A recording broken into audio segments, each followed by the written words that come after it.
નમસ્કાર. દિવસભરના તાજા સમાચારોમાં તમારું સ્વાગત છે. તમારી સાથે હું છું પિનલગીરી ગોસ્વામી. સમાચારો વિસ્તારથી જાણીએ એ પહેલા મહત્વના સમાચારો ઉપર એક નજર. મિત્રો, આજની વિડીયોમાં વાત થશે શહેરમાં મહિલા સુરક્ષા માટે ઇમરજન્સી કોલ બોક્સ મુકાયા છે. સલીમ ખાનને બુરખો પહેરેલી મહિલાએ આપી છે ધમકી. મુમતાઝ પટેલે સીએમને લખ્યો છે પત્ર. ક્ષત્રિય સંમેલન પહેલા ભાવનગરના યુવરાજની ચેતવણી. સોનું ઘટ્યું, ચાંદી થઈ છે મોંઘી. ત્યારે આગળ વાત થશે ઉમિયા માતાજીના પ્રાગટ્ય વર્ષની શાનદાર ઉજવણી કરવામાં આવી હતી. ત્યારે આગળ વાત થશે આઈપીએસ અધિકારીએ યુવતીને પ્રેમમાં ફસાવીને દુષ્કર્મ આચર્યું. ગૃહિણીઓનું બજેટ ફરીથી ખોરવાયું છે. પોલીસકર્મીએ યુવકોને અપશબ્દો બોલીને દંડાથી ફટકાર્યા. ડેન્ગ્યુના નવા લક્ષણો હવે જાણવા જરૂરી બન્યા છે.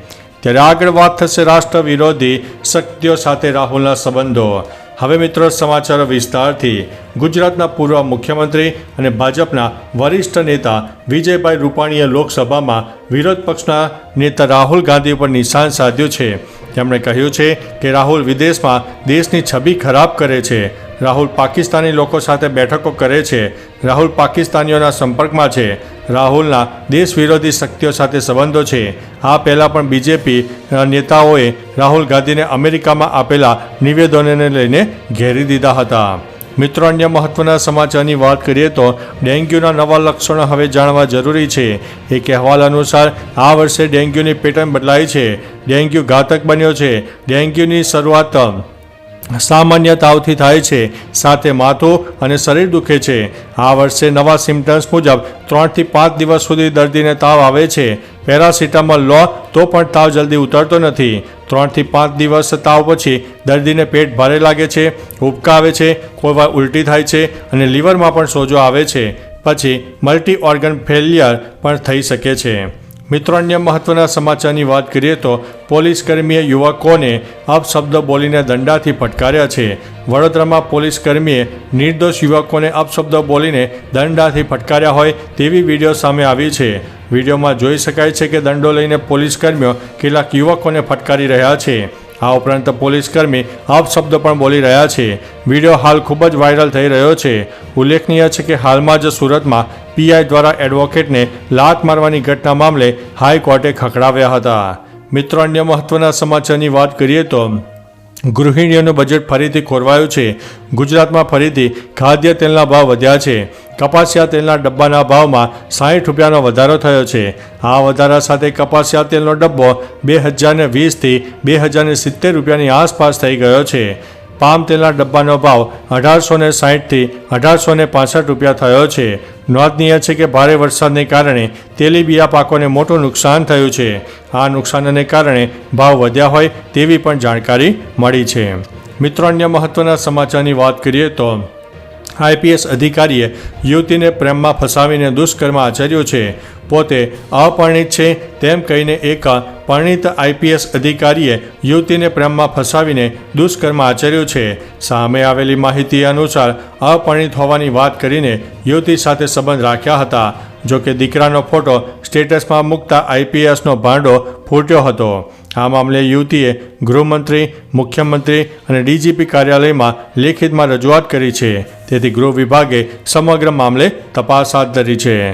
મિત્રો, અન્ય મહત્વના સમાચારની વાત કરીએ તો ઊંઝામાં ઉમિયા માતાજી સંસ્થાન દ્વારા ધજા મહોત્સવનું આયોજન થયું હતું, જેનું સમાપન થઈ ગયું છે. ઉમિયા માતાજીના પ્રાગટ્ય 1868 વર્ષથી ઉજવણી થઈ છે, જેમાં શિખર પર એક ધજાની પણ થીમ હતી.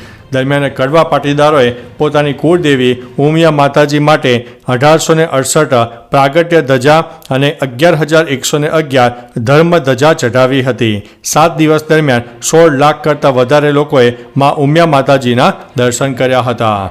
મિત્રો, અન્ય મહત્વના સમાચારની વાત કરીએ તો સોનાના ભાવમાં ઘટાડો થયો, જ્યારે ચાંદીના ભાવમાં થયો છે વધારો. 24 કેરેટ સોનું 55 રૂપિયા ઘટીને 73,202 રૂપિયા પ્રતિ 10 ગ્રામ પર છે, જ્યારે 22 કેરેટ સોનું 67,053 રૂપિયા પ્રતિ 10 ગ્રામ છે, જ્યારે ચાંદી 869 રૂપિયા મોંઘી થઈ છે અને 88,275 રૂપિયા પ્રતિ કિલો ઉપર પહોંચી ગઈ છે. ભલે સોનાના ભાવમાં ઘટાડો થયો હોય, પરંતુ નિષ્ણાતોનું કહેવું છે કે ટૂંક સમયમાં સોનું ફરીથી મોંઘું થઈ શકે છે. મિત્રો, અન્ય મહત્વના સમાચારની વાત કરીએ તો અમદાવાદના ગોતા ખાતે રાજપૂત ભવન ખાતે ક્ષત્રિય આગેવાનોનું ભવ્ય સંમેલનનું આયોજન હતું. સંમેલનમાં પ્રમુખ તરીકે મહારાજા વિજયરાજસિંહજી ગોહિલની તાજપોશીનું આયોજન હતું. ભાવનગરના મહારાજાના પુત્ર એવા યુવરાજ જયવીરરાજસિંહ ગોહિલે સોશિયલ મીડિયા ફેસબુક ઉપર પોસ્ટ લખીને ચેતવ્યા હતા, રાજકીય લાભ માટે મારા વડીલોનો ઉપયોગ કે દુરુપયોગ ન કરતા, તુચ્છ રાજનીતિથી દૂર રહેવું. મિત્રો, અન્ય મહત્વના સમાચારની વાત કરીએ તો મુમતાઝ પટેલે સીએમને લખ્યો છે પત્ર. આ વખતે મેઘરાજાએ ગુજરાતના ઘણા વિસ્તારોમાં નુકસાન કર્યું છે. દરમિયાન ભરૂચ જિલ્લામાં પણ ભારે વરસાદ પડતા નુકસાન થયું છે. કોંગ્રેસ નેતા મુમતાઝ પટેલે આ મામલે મુખ્યમંત્રી ભૂપેન્દ્રભાઈ પટેલને પત્ર લખ્યો છે, જેમાં તેમણે ભરૂચ જિલ્લામાં અતિવૃષ્ટિ અંગે તાત્કાલિક સર્વે કરવાની માંગ કરી છે. સાથે ખેડૂતોને વળતર ચૂકવવા પણ માંગ કરવામાં આવી છે. પત્રમાં ઘરોને થયેલા નુકસાન માટે વળતર ચૂકવવાનો પણ ઉલ્લેખ કરવામાં આવ્યો છે. મિત્રો, અન્ય મહત્વના સમાચારની વાત કરીએ તો સલીમ ખાનને બુરખો પહેરેલી મહિલાએ આપી છે ધમકી. મોર્નિંગ વોક માટે નીકળેલા સલીમ ખાન જ્યારે બેન્ચ પર આરામ કરી રહ્યા હતા, તે જ સમયે ગેલેક્સી એપાર્ટમેન્ટથી બેન્ડ સ્ટેન્ડ તરફ એક વ્યક્તિ સ્કૂટર ઉપર જઈ રહ્યો હતો, જેની પાછળ બુરખો પહેરેલી એક મહિલા પણ બેઠી હતી. મહિલાએ યુ ટર્ન લઈને સલીમ ખાન પાસે આવીને પૂછ્યું કે શું લોરેન્સ બિશ્નોઈને મોકલું. આ સ્કૂટીનો નંબર 7444 હતો. પોલીસ હાલ સ્કૂટર ચાલકને શોધવામાં વ્યસ્ત છે. મિત્રો, અન્ય મહત્વના સમાચારની વાત કરીએ તો શહેરમાં મહિલા સુરક્ષા માટે ઇમરજન્સી કોલ બોક્સ મુકાયા છે. મહિલાઓની સુરક્ષાને ધ્યાનમાં રાખીને કેન્દ્ર સરકાર દ્વારા વિવિધ પ્રોજેક્ટ શરૂ કરવામાં આવ્યા છે, જેમાંથી નિર્ભયા પ્રોજેક્ટ હેઠળ ઇમરજન્સી કોલ બોક્સ નામનો મહત્વનો પ્રોજેક્ટ શરૂ કરાયો છે. આ કોલ બોક્સ પ્રોજેક્ટમાં કોઈ વ્યક્તિ કોલ બોક્સની મદદથી પોલીસ કંટ્રોલ રૂમનો સીધો સંપર્ક કરી શકે છે.